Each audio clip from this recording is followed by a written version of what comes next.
Hey guys, FJR Gaming here, and today I'm talking about a fan theory on Fortnite Battle Royale that has been circulating around Reddit.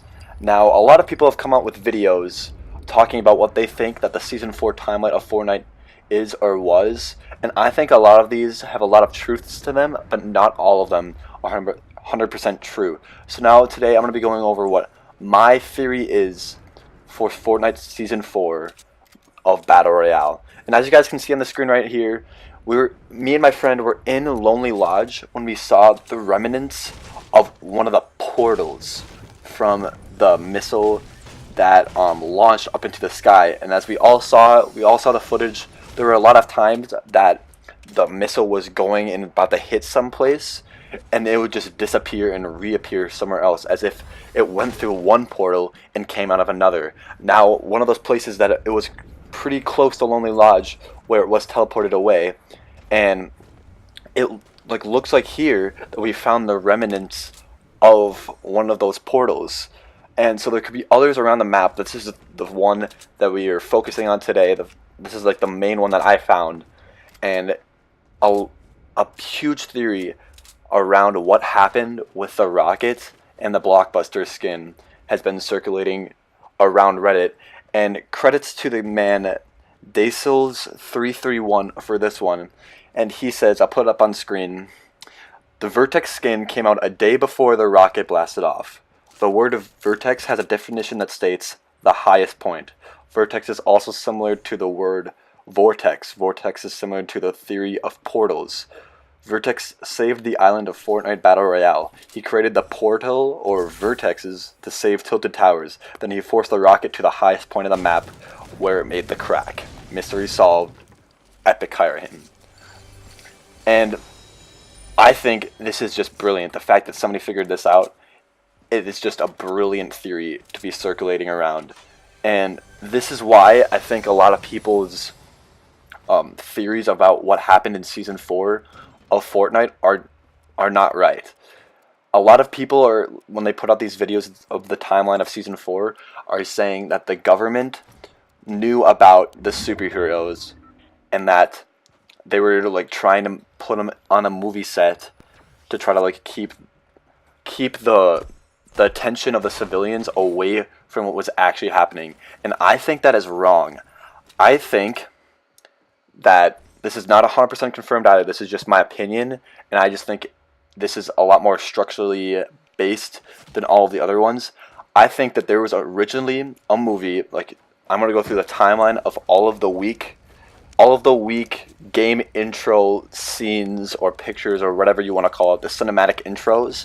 I'm going to go through all of those and really explain what they are and how it really has to do with what happened in Season 4. Right away, I'm just going to explain it by just the fact of the loading screens, and then I'll put in all of the government efforts and all of that afterwards. But originally, right away, we have this week 1 loading screen, and it's just a lot of the characters filming a movie in Moisty Mire when the prison gets hit by the meteorite. Now, I think what happened is that they were originally starting out with this movie about a love story between the fishman and the woman, or whatever the movie was. They were just filming that when the comet came and struck down. And then that made them change all of their plans. And then we see week 2 come out. And that's when we see Omega breaking out of the prison because of the comet. So now they changed the movie from the fish and the woman to now the superheroes and supervillains. So we see Omega breaking out of prison. And then the next week we see all of the superheroes inside of their mansion looking out onto their map, and they see that Omega has broken out. And this is the protagonist of the movie versus the antagonist. It's all fake though. None of this is real. They're all actors. And then week 4 comes out. It's just another scene of the movie. It's Omega leading all of his troops, but all of those people are actors. Those aren't actual robots. Those are just his soldiers, but all just actors. And Omega is not a real supervillain. He's just an actor portraying the supervillain. And then week 5 comes out, and it's this huge battle between all of the superheroes and supervillains. And there is no reality to this. This is just all the movie, and that's what we see in week 6. It's just all the superheroes and supervillains sitting there together outside the evil lair after filming a scene. They're just filming. There's nothing more to that. There's no, oh, the government paid them to do this. There's just them filming. It's all fake. And then with week 7, we have the Visitor. The blockbuster skin arrives, and it completely changes everything. And then he goes into the evil lair, which is a movie set, like was part of the movie set, but really had a real rocket in there and changed everything. And that's why we never saw any of the superheroes working against him, like our movie superheroes, which were the Carbide, the Valor, all of those. We never saw them trying to work against the Visitor because they aren't real superheroes. And that's where this theory of Vertex comes into play, because the only real supervillain here are the Fate, the Omen, and now the Blockbuster, because we saw the Omen or the Fate skin at the top of the week 6 loading screen with the movie set. We saw him in the evil lair, so really it was their evil lair that the movie was just using. So the Omen and the Fate skin are actual real supervillains that are actually working with the Visitor after he breaks free of his meteorite, and then he starts to take over this missile. And that is where the Vertex skin comes into play. The Vertex is a real superhero, the only real superhero we actually have. The rest are just actors, and that is why he's the only one that came to stop the Visitor and to stop Omen and to stop Fate, because he wanted to save the Battle Royale map.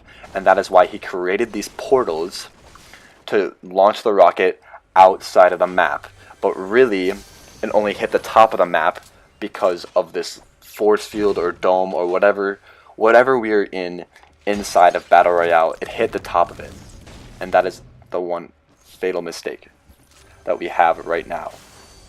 Now, I think that this huge crack at the top of the screen is going to play a huge part in Week 10. Week 10 is going to be the finale of the season. It's going to be where it all comes together into one ending. And these portals that I was mentioning earlier, especially the one in Lonely Lodge, I think that there's going to be a huge supervillain uprising, followed by the Visitor and Omen and Fate, and they're going to come back through these portals. They can get out, and they're going to come and try to stop Battle Royale. And that's where I think we come into play as the actual players.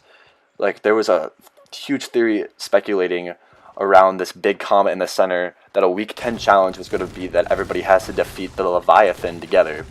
But now, because they figured out that everybody found that, they're changing that up, and they're going to say that everybody needs to stop the Visitor and stop Omen and stop Fate after they come out of these portals. It's going to be like another event, just like the Thanos event. It's just going to be us all working together and no one being left out. Anyways, guys, that is my theory about the whole Season 4 timeline, and what's going on with these portals and what happened with the rocket launch and how it hit the top of the map. Kind of a longer video, guys, today. But if you guys like the videos and you like these theories, you like my whole channel, just make sure to leave a like on the video and make sure you're subscribed to support the channel. And I will see you in the next one, guys. Peace out.